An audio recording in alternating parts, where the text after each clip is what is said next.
Hello, everyone. Welcome to Mining Now. We are starting a bit of a run of the show leading up to CIM 2021. That will be on May 3rd to 6th.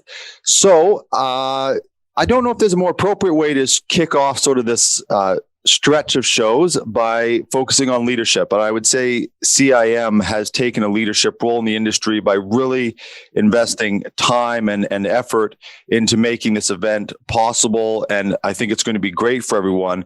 So they put together, they recommended a couple guests that we're going to have on the show and leading up to the May 3rd to 6th. So our first guest is going to be Michael Timms with Avail Leadership. So we're going to talk about accountability. We're going to talk about developing leadership. We're going to talk about a lot in the show. But first, I should probably introduce myself. I'm Jerrod Downey. My co-host is Gowdy Molina. Hello, Gowdy. Hello. How are you? I'm good. Thank you. Good. There's a lot we want to cover on the episode today. So we're going to jump right into it. But before we do that, our sponsors, which we have a couple actually.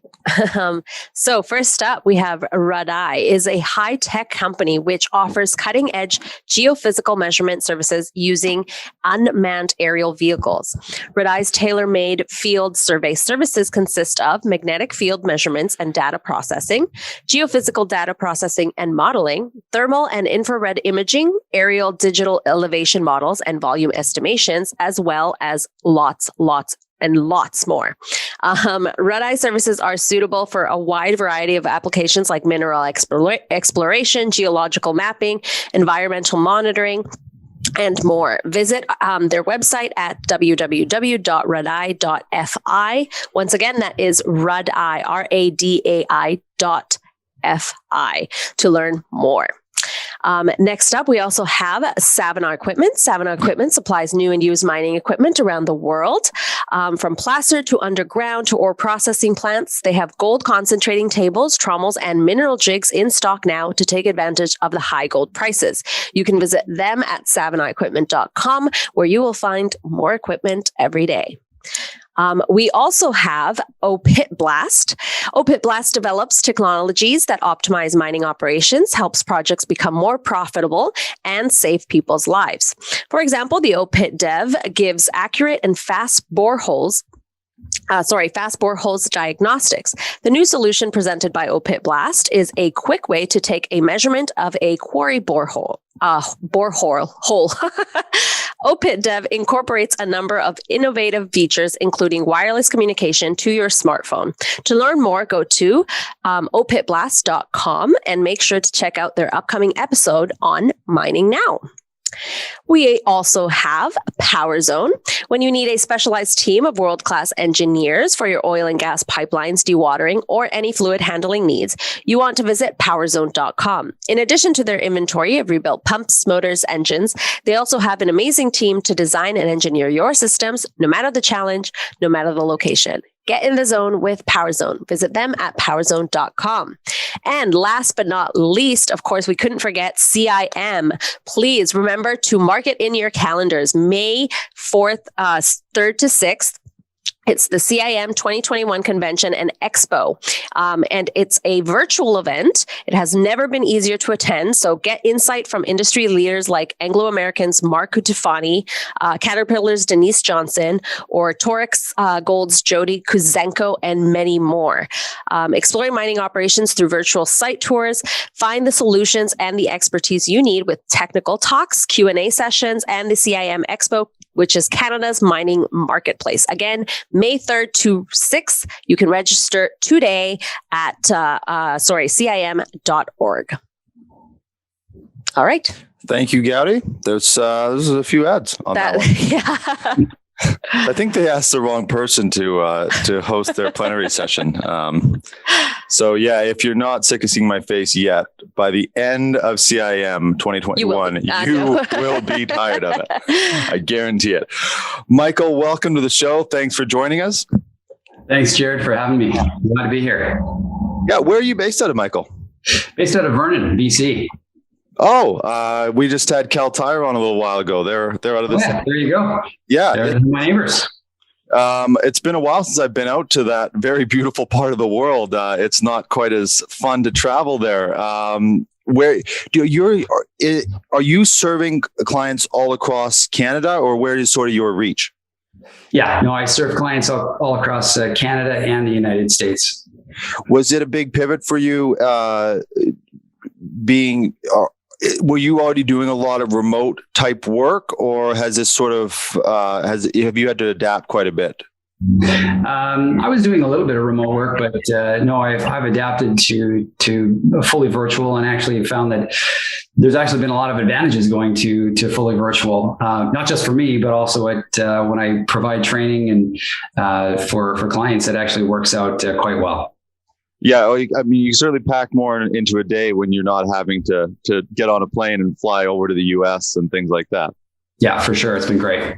What is Avail Leadership? Are you the founder, and what is the core value or goal of the organization? Yeah, so Avail Leadership, I founded Avail Leadership 6 years ago. I had a background in HR, but founded Avail Leadership because I really wanted to help organizations create a culture that produces better leaders. I saw when I was working in industry, I saw a great need for better leadership in the organizations that I was with, and so that's really where the idea came from. But really, my mission is to kind of demystify leadership. I think a lot of people think of leadership as like this art and this, gee, I don't know, some people have it, some people don't. That's actually not true at all. And leadership comes down to just doing the right things. And so I try to make it easy for people in leadership positions to become kind of those awesome leaders, that the type of leaders that they wish they had. By kind of identifying what are those high impact behaviors that really make the biggest difference, and help them influence others in a more positive and uplifting way. We're going to get into the accountability side of it. But I was reading an article of yours, and I think the words were a standard of leadership. There's a sort of a failure to articulate a standard of leadership. I think it was titled, very good title, Stop Bad Bosses. And can you just talk a little bit about that article? Yeah, actually, the article really came out of the work that I've been doing. When I first started Avail Leadership, I was really focused on succession planning, helping organizations, create that process for helping people to continually develop themselves and prepare themselves to take on greater responsibility within the organizations. And so one of the first things that I did with organizations is I helped them come up with a standard of leadership. Like, what does good leadership look like in your organization? Because the problem is we promote people into leadership positions. But one hiring manager has one idea in his mind about what good leadership looks like and what he's looking for. Another leader has a good idea, in her mind about what good leadership looks like. And so she'll promote different types of people, depending on the standard that she has in her mind. And the problem, and that's one of the key problems that we have is there's a whole bunch of different perspectives about what good leadership looks like. And B, nobody has shared those perspectives. And so they're all on different, nobody's on the same page. And so what that means is that not only do organizations not know really what they're looking for, they haven't told the people that they're looking to promote what they're looking for. And so they don't know what to develop. And so that's a real problem. And that's one of the key reasons why we keep getting bad leaders. So what I do with organizations is I work with focus groups and help them to come up with this standard of good leadership. And we're not trying to create this laundry list of all of the behaviors of good leadership, because that would be kind of an infinity long list. Right. What we're looking for is the highest impact leadership behaviors. Not all leadership behaviors have the same impact on people and results. And so we're looking for the few leadership behaviors that have the highest positive impact on people and results. And so once we figure that out, we just say to my clients, say to their employees, look, we're not expecting you to be perfect, but, bring all of the talents that you have, all of the strengths that you have, bring them to the table, but just do these 3 or 4 things. If you can just learn to do these 3 or 4 habits and develop these 3 or 4 competencies, you will be an amazing leader for us. So that's what I do. And that's how I help organizations come up with that standard of leadership. And does it change per, a 2-part question. Does it change per organization depending on what they're doing and what they're offering, their setup, how large they are? And to pivot into the accountability side of it, is accountability ever not part of that? Yeah, so it does. Every organization has a slightly different standard, right? The highest impact behaviors in a high tech company are going to be different than the highest impact leadership behaviors in, for example, a mining organization. And so there are some differences, but there's a lot of overlap. And actually, to your point, that's actually what helped me. What really kind of made that transition and focus in my practice. I still work on succession planning, but I'm now really, really focused on accountability, because I noticed that every single time, what I would do is I'd work with focus groups within the organization, management, non-management focus groups, and just really ask them to reverse engineer their success stories so that we could figure out what were the behaviors that really led to successful outcomes.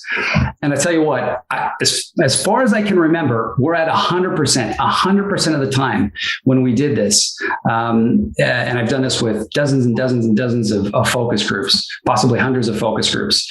Accountability is always one of the highest impact leadership behaviors that leads to successful outcomes. And so I became really, really fascinated with this principle of accountability and why it's so critical to becoming an awesome leader. When to preface this question, I've watched a lot of videos of people specifically of Dr. Jordan Peterson. And one thing he taught me for sure is a simple question that we just kind of, it's almost like, why even ask it? But then when you actually dig into that question, there just is a whole world that opens up for you. And so that leads me to say, what is accountability? Because it's a word that gets thrown around like you wouldn't believe.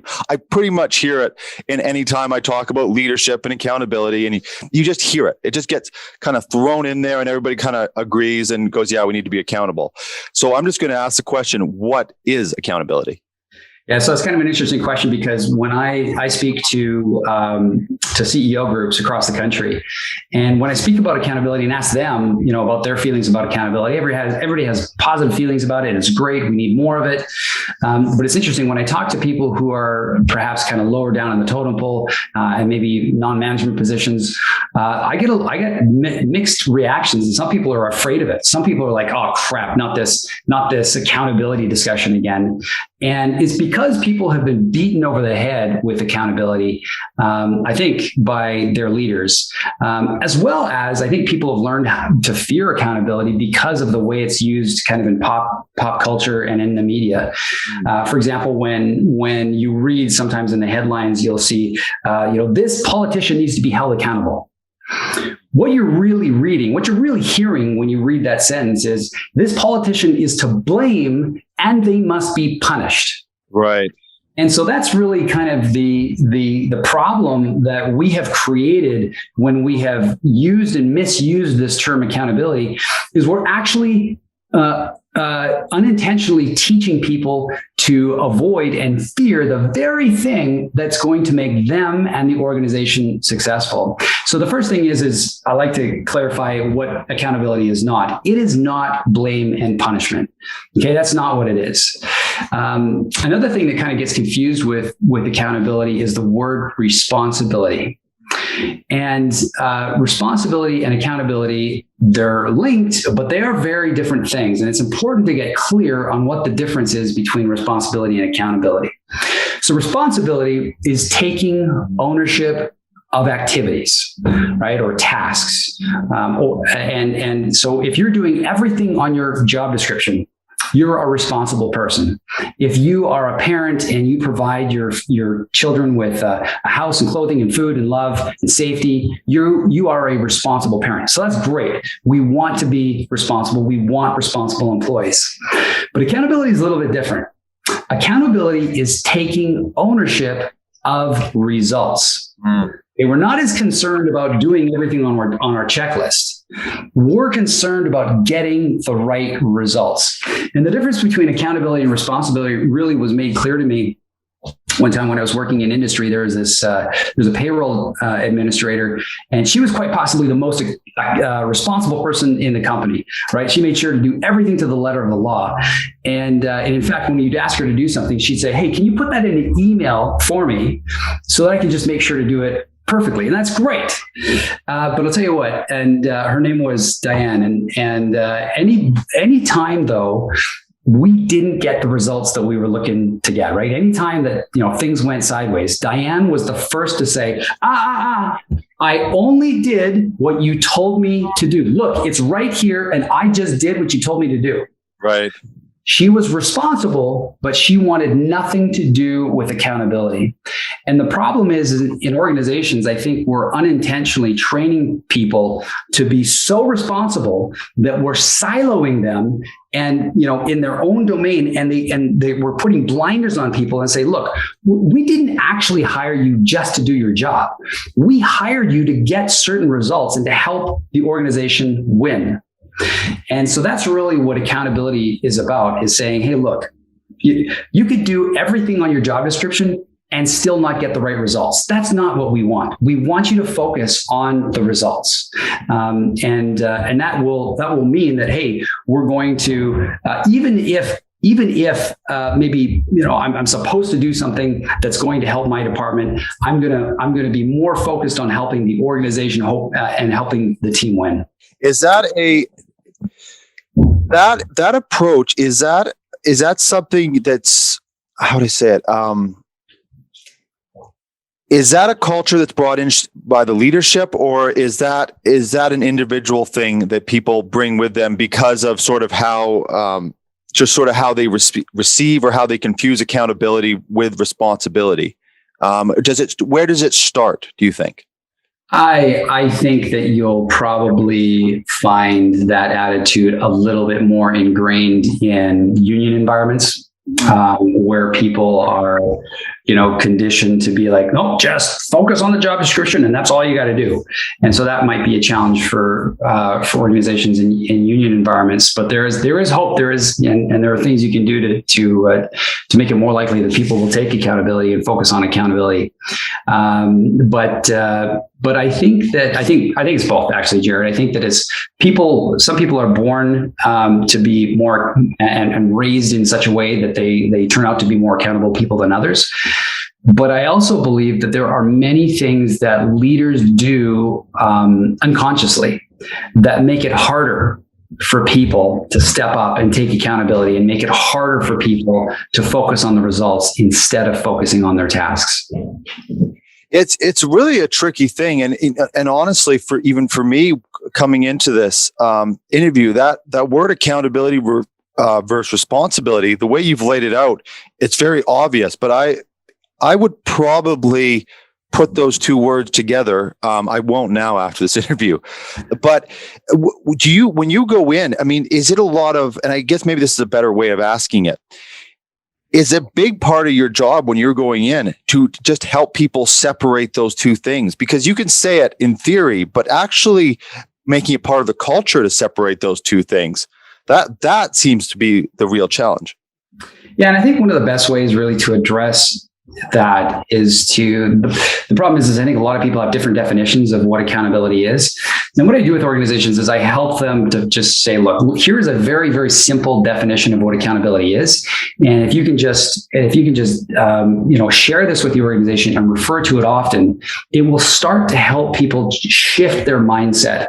And the definition of accountability that I share with organizations is that accountability is taking ownership of results and working to improve future results.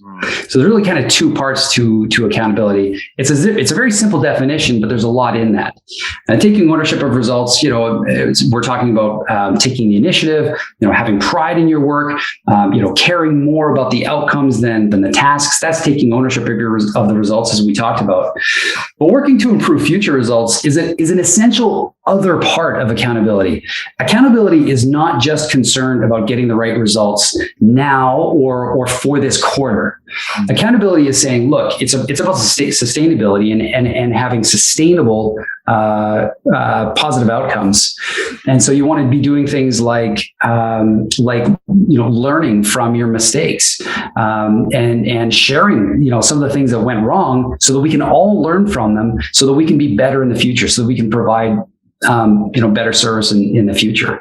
And so that's the other component of accountability. And it sometimes means planning, doing the things that we don't want to do. And it doesn't seem like we're going to get instant results, but doing those other things, such as planning, such as learning from our mistakes, taking care of the quality of the stuff that we hand off to our teammates, so they don't have to deal with our mistakes.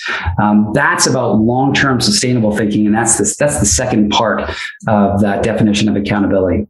I think you touched on something very interesting about just leaders reminding and just sort of bringing it up, because I think there is a temptation. You might hear someone like yourself that come on the show. You come on the show, you have a lot of good things to say, and then it's very tempting to kind of burst through the door the next day and try to change everything rather than start to, cultures develop. Cultures develop over a long period of time. And in business, you can't just snap your fingers and then everybody's going to switch the culture. It really does take a consistent and long-term approach, right? For sure. Yeah. No, and it takes people in leadership positions who are willing to constantly refer back to that definition and say things like that was, and point out positive examples like that was an awesome example of taking ownership of results, or way to work to improve future results. And as leaders refer back to this definition, people will begin to say, hey, accountability is kind of a good thing, and I want to be accountable because I get praised for it. But it's important for those in leadership positions to really define that by referring to that definition often. You've worked with organizations, so you've seen both sides of it. And so when you look at, what do you see consistently when you see low accountability versus a company that you see high accountability? And if we can, let's go for both the positive and the negative. Yeah, for sure. One time I was working with this client organization, and awesome company. They had they're what I consider a purpose-driven and people-first organization. They have it figured out, people that I would talk to, they could recite their mission on the spot. Anybody could, and they could even share with me examples of how people in the organization were fulfilling the mission. So great organization. But one time I was in a meeting with the senior management team, and the CEO asked a question that really struck me. He said, so how often are you guys, and I said guys because this would happen to be a management team or an executive team of all men. But he said, how many of you or how often do you hit the results that you want to hit? How often are you achieving the goals that you want to achieve? And there was a bit of a pause. And then one guy kind of is like, you know what?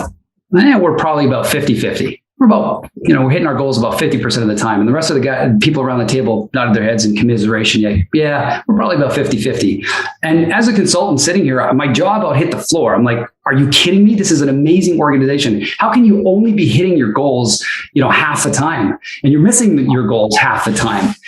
But that's something that I find is that organizations, it's great to have high engagement. That's essential. It's great that if everybody knows what their job is.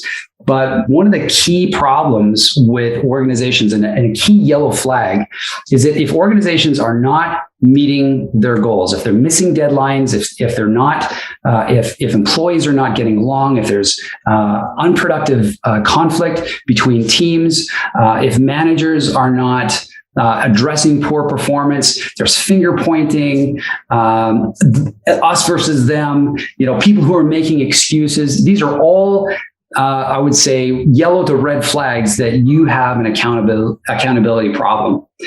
And my point in sharing that story is that, look, nobody's immune. You can have, an amazing organization that has really high employee engagement, and still I find that most of these organizations have some work to do on accountability. But on the flip side, the signs of high accountability, the things that we want, the behaviors that we want, are really people who are teammates who are going out of their way to help out other teammates. Right? It's not within their job description. They don't have to do that. But when they go out of their way to help other teammates, those are accountable people. It's people who are, suggesting solutions to managers instead of coming to managers with only problems, right? It's managers who are addressing poor performance in a positive, in an uplifting way. Another key thing that you'll find in organizations that have high accountability is people are not afraid of making mistakes. And in fact, when they do make mistakes, they say, hey, I want everybody to see what, myself or our department, we just made a mistake here. And I want everybody to know about it so that you don't make that same mistake. That is and that happens in very, very few organizations, because most organizations, you want to hide your mistakes because management has made it crystal clear that mistakes are career limiting. Let me tell you, if you want accountability, that is the last thing you want. You do not want people to fear mistakes. You want people to learn from their mistakes, and they're never going to learn from their mistakes if you make it mistakes taboo. So those are positive outcomes. Obviously, things such as trust and cooperation naturally emerge when you have an environment of accountability. My wife and I watched a show. What's it called? Oh, the show's called the store's called Cloud9. Now it's slipping me what the show's called. Superstore or something like that. And we were watching it and we were just talking again. How do you inspire? Like some of these jobs? And I love the show because they always show clips of customers doing things like, pulling a shirt from the middle and then they all topple over. You were just watching, going, how do you inspire people?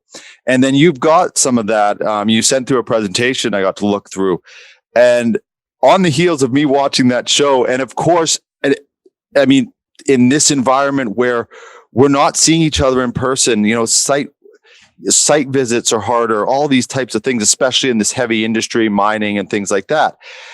Where do you start to inspire a team at sort of any type of company? It's a great question, because what I do when I share my presentation with CEO groups, I actually do a little bit of an experiment with them, and I trick them a little bit. Because first of all, I tell them, and this is true, there are really 3 different ways that you can influence accountability within your organization. And it's A, through your own personal example, demonstrating personal accountability. B, by how you hold other people accountable in a positive way. And C, there are certain conditions that you can put in place that make it easier for everybody within the organization to step up and take accountability.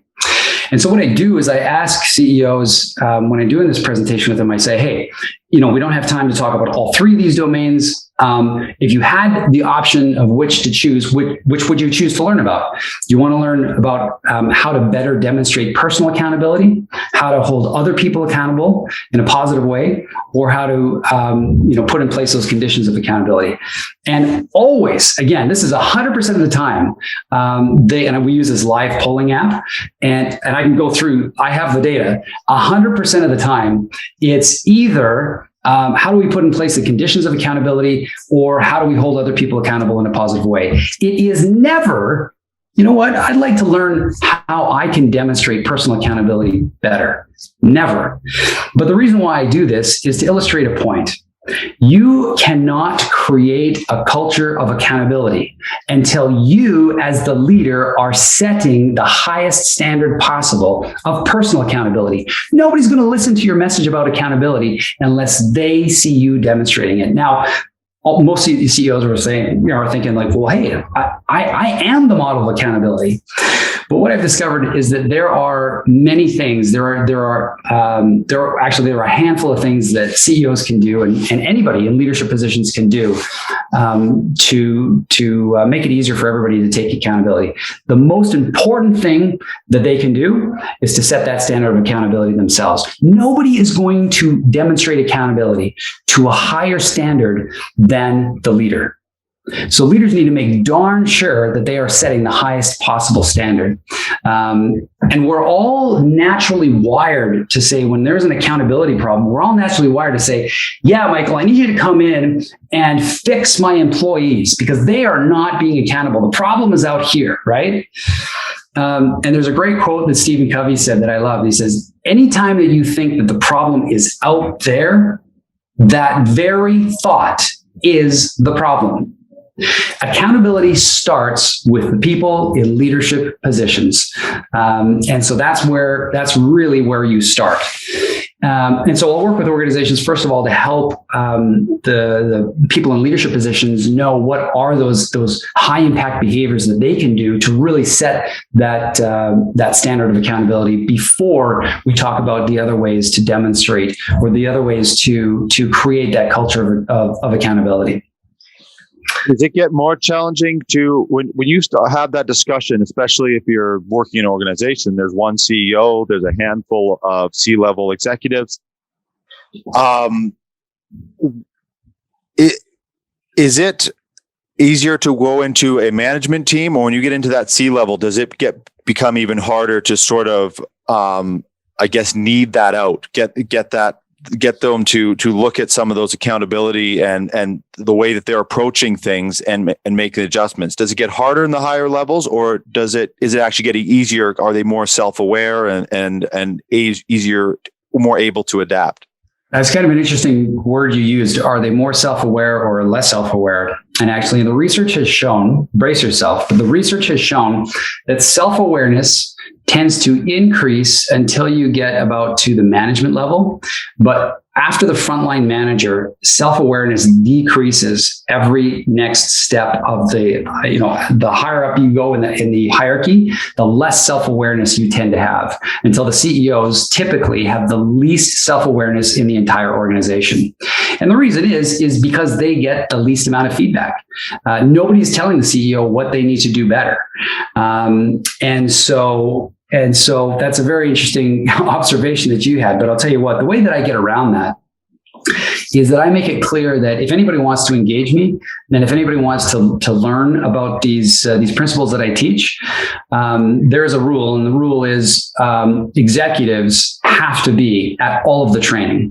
Because I've done that in the past where executives will bring me in and it's like, oh, we just want to train the middle managers, we want to train the supervisors because the problem is with them. But what happens inevitably is that people say, hey, Michael, this was great, but you know what? The people who really need this are not here. And what's going to happen is the people in leadership positions unintentionally do and say things that counteract the message that I've just given to their middle managers. And so I don't do that anymore. And it's part of the agreement that I have when I work with clients is I say, anything that we are going to start at the top. My preference actually would be not to teach their employees at all. My preference would be, I'm going to teach the executive team, the senior management team. I'm going to teach you these principles. And I'd like you to teach the rest of your organization through your example. Yeah. First, and then and use words if necessary. But that's what I would prefer. Yeah, I'm going to throw something out there I just want to see your feedback, and I'm sure you've heard some version of this before. But this is a genuine thing that I went through in management positions. Is there was a point where it was, I understood the importance of showing an example, but then I realized there's also this next step, which is number two. It is in there as the top three. Is part of being accountable as a leader is going back to what you said about putting people in leadership position and having standards laid out, is taking the time to show the interest in holding people accountable, and not in a harsh way, but actually engaging with them. Because if you don't, it's like they don't really matter. It's almost like what they do doesn't really have an effect. And that there's sort of a fine line between a leader in a way, and I think you'll be able to clarify this, focus too much on themselves, working on themselves. And part of that working on themselves when you're in a leadership position is being fully engaged in the accountability of your team. Is that? Yeah, for sure.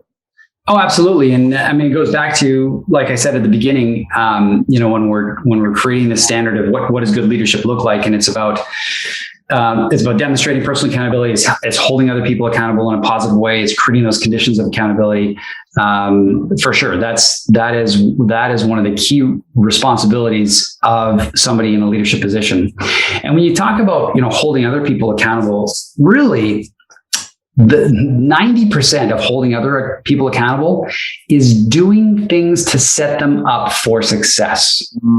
A lot of times leaders will say, here's what I want you to do, go away and do it. And if you don't do it properly, I'm going to, beat you up for it, verbally, beat you up for it.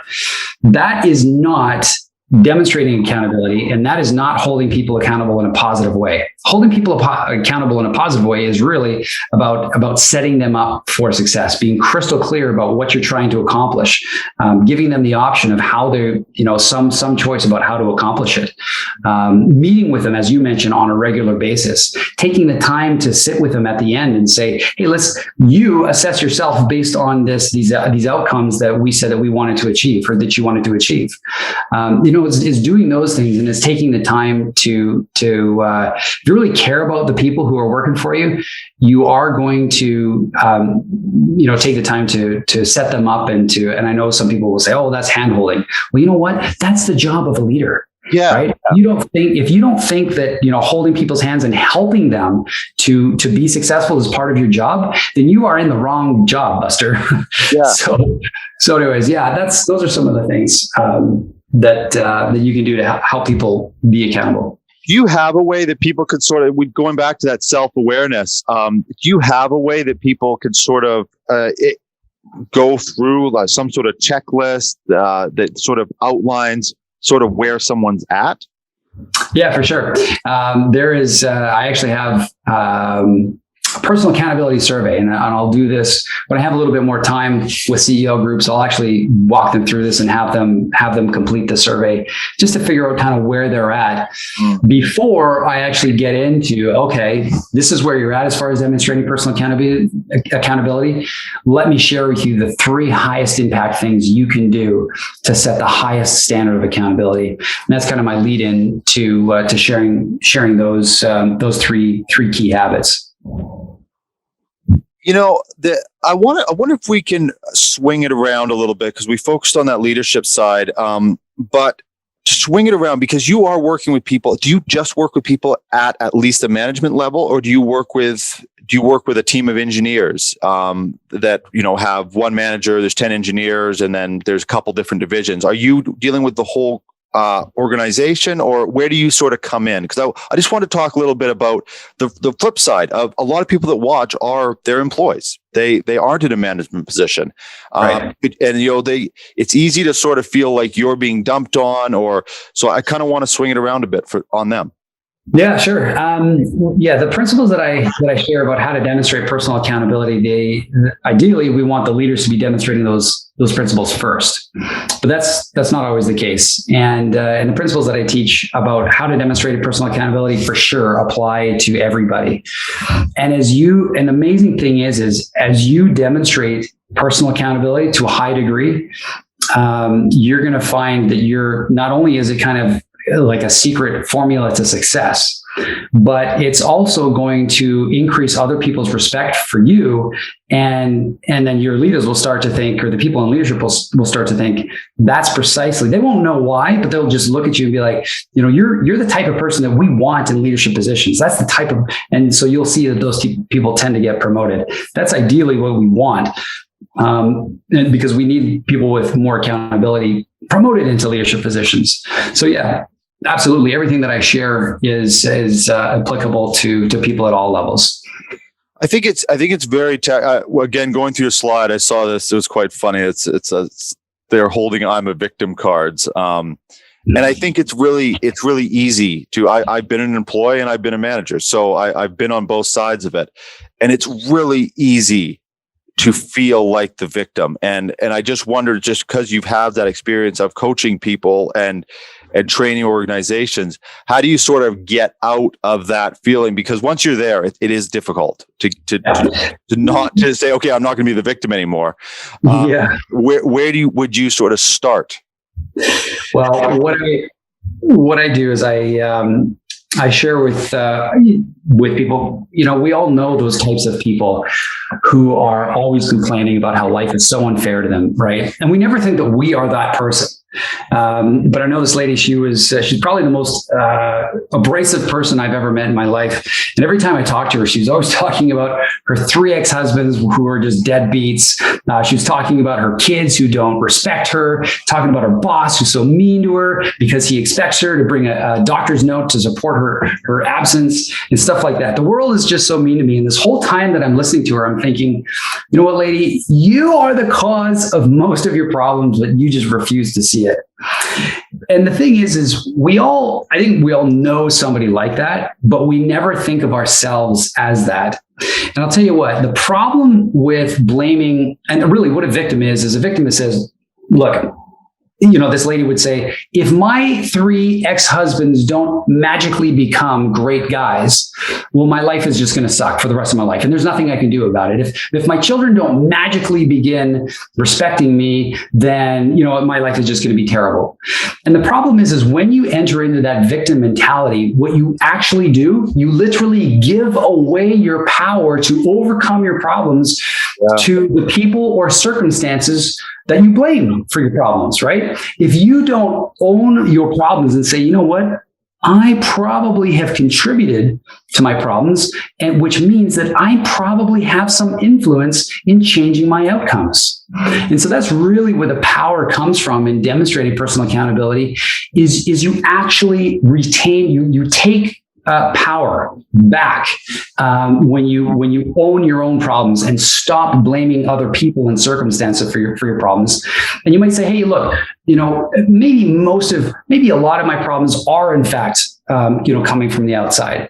But I can almost guarantee you that if you take a look at most of your problems, you will be able to find something you could have done to either reduce the likelihood of that problem happening or reduce the impact of how severe that problem is. And so as long as we can start to take a look at how we are contributing to our own problems, that is how we obtain the power to overcome them. It's quite challenging, and it's hard to be. I would love to do that assessment that you have one day, because it is hard to look at yourself. I know for me, I try. Sometimes I'm halfway through saying something and I go, I really wish I wasn't saying this right now, but I guess we're into it now. And I'm sure we all feel that. Do you want me to share with you sort of my formula for helping people to even people who aren't like true victims? I think we all kind of slip into that victim mentality sometimes when we start blaming other people and circumstances for our problems. But I've discovered that there are 3 really high impact behaviors, whether you're in a leadership position or not, that will help you set the highest standard of personal accountability. And those 3 habits are: habit number 1 of personal accountability, of demonstrating personal accountability, is don't blame. Blame kills accountability. And I'll explain in just a little bit, if you like, how it kind of acts like a virus acts within a body. The second habit is look in the mirror. And looking in the mirror is really acknowledging how I have contributed to my own problems. Okay, that is habit number 2. Habit number 3 is engineer the solution. So focus on fixing processes, not people. And when you start to, and I can elaborate on all 3 of those if you'd like, but as you demonstrate those 3 principles, those 3 habits, you will set a standard of accountability that not only will make other people want to follow you as a leader, but it will make other people want to emulate you. And people will say, yeah, you know what? I it'll make people feel more comfortable saying, you know what, that was my bad. And here's what I'm going to do to fix it. Here's how I'm going to engineer that solution. But if you'd like, I can share with you a little bit more info about each one of those 3 habits. Well, the one that I really want to touch on, and if you could, Michael, I actually would like to go backward on this because sure. The engineer the solution. I have seen leaders, they don't blame anybody. They talk very gentle. They go through those, they kind of hit these sort of checklists of sort of stereotypical, I guess what they're perceiving as a good leader. But you could be really nice to everybody as your business is sinking. So I want to talk about that engineering the solution, because if you don't blame that, I 100% agree that doesn't work. But if you don't engineer a solution, it's just going to be a pleasant death. That is what's going to happen. I like that. I want to talk about how you approach that, because I think a lot of people that are watching this, that is going to be so important for them to hear. Sure. And a lot of times people are, they're surprised to hear that term when I'm teaching somebody how to be a better leader. We're talking about quote unquote soft skills. A lot of people are surprised to hear that the 3rd habit is to engineer the solution. That sounds like a very hard skill, and it really is. And where that comes from is there are really only two ways of explaining people-related problems.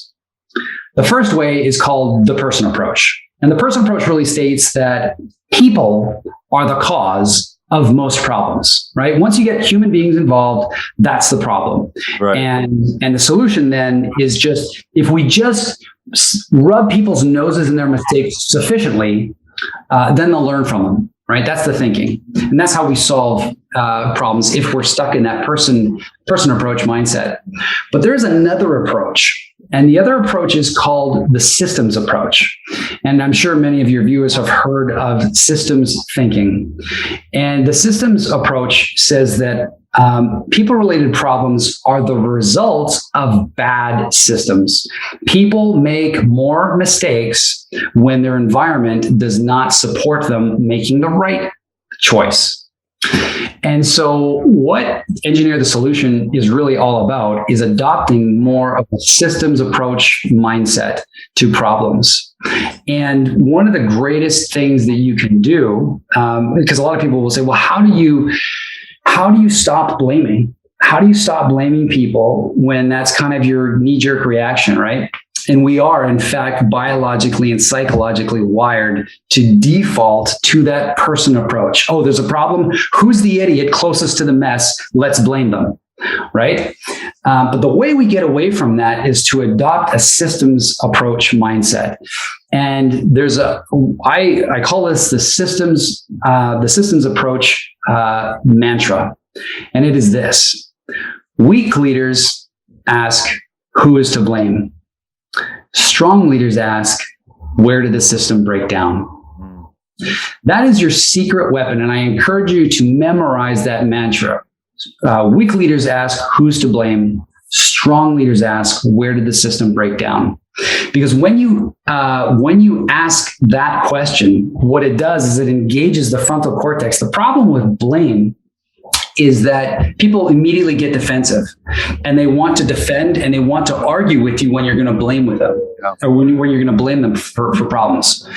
But when you ask the question, hey, where did the system break down? Immediately, you instead of engaging people's amygdala, which is the fight or flight area of the brain, what you're doing is you're engaging the frontal cortex. And when you engage the frontal cortex, people want to solve the problem. And then they start to look about, okay, well, what are all possible causes to this problem? And then they will be far more willing to look at their own behavior if they're not being blamed for it.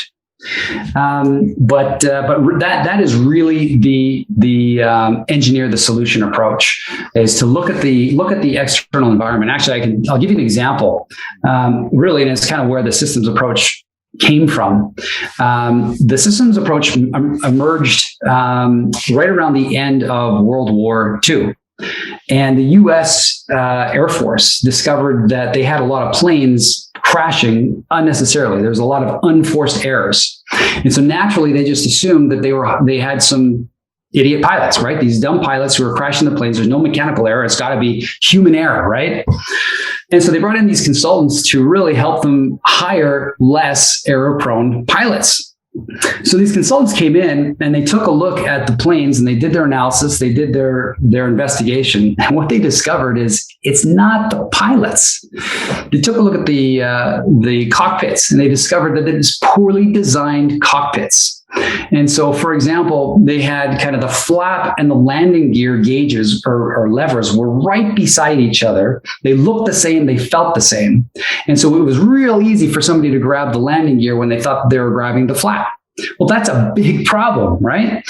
Or they discovered that the propeller and the throttle levers were located in different positions depending on the plane that you were flying. And so people got confused. Oh, wait a minute, where's the right lever? And so these guys discovered that when they redesigned the cockpits, unforced errors almost vanished, right? It reduced dramatically. And the systems approach is really credited with saving countless lives and millions of dollars in World War II and at the end of the Korean War. And so what these guys discovered is that it is way easier to change the environment, to change the physical layout, to change the processes. It's way easier to change those things than try to train out human fallibility out of human beings. Mm-hmm. And so that's really the idea behind engineering the solution. Look at ways to change the process and your physical layout of your environment to make it easier. This is also the same principles that you'll discover in lean manufacturing. Yeah, in like Six Sigma and things like Six Sigma, exactly. Yeah, we're actually doing a feature on Six Sigma and within the next couple months. So, and I was thinking while you were saying that, I was thinking it'd be neat to get from your approach and then a Six Sigma approach on like a panel or something some point. It'd be a very interesting, especially on that manufacturing heavy equipment side. Yeah, for sure. And but the key is that you can use these, and a lot of people don't think about this, but you can use those same principles when you're dealing with people, not just when you're dealing with machinery and supplies. Yeah, we had a bit of a slogan that Rory coined here. It came from somewhere else. I just can't remember where, but he was using it a lot, and it's variation is evil. Yeah. All right. And all I was thinking when you said about those planes, I was thinking I would hate to be the leader that was, once you know the problem and those planes go back up the next day, knowing now why they're crashing. And you still, especially during war times, you still have to engage. But that's where my mind goes with things sometimes. Yeah, for sure. But it does. When as we sort of wrap up, when you're a leader, you are putting people spend more time with the people they work with than sometimes they do with their families. They're giving, even a bad worker. I drive by work sites and that, and I see even a bad worker is still out there in the rain and the cold, and they've went to school and they have debt from learning how to do a certain trade or whatever they've done. They have a lot riding on being successful. So it really is your goal. It's not near the level of putting fighter pilots into the air, but you have a huge responsibility to actually take these times. And do you think, when you're talking with leaders, do you think they're aware of the impact that there's one thing being self-aware. Are they aware of the impact that they have on the people that work for them? No, and that's a good point. And I'll tell you what, most organizations do not understand the impact of leadership within their organizations. If they did understand the impact of leadership, they would actually have some sort of a standard, a criteria, a realistic criteria that they would measure and promote people based on. So organizations, I think, don't, but I think that managers don't as well. From a personal level, you don't realize how your comments and how your behavior impacts other people. And the way that you approach things. And I think that actually it was the guy, and I can't remember his name, but he's the guy that really brought lean from Japan to North America. He learned from Toyota and brought these principles back. His name escapes me, but he said that 90% of workplace problems can be traced back to management, not the people that are the closest to the problem. It tends to be the managers who have set up these conditions, these bad processes, and that have kind of are really the root of the problem. And yet, it tends to be the people that are closest to the mess tend to get blamed for those problems. Yeah. And so when people are getting blamed, what's going to be their natural reaction? They don't want to take accountability. Yeah, they don't grow at all.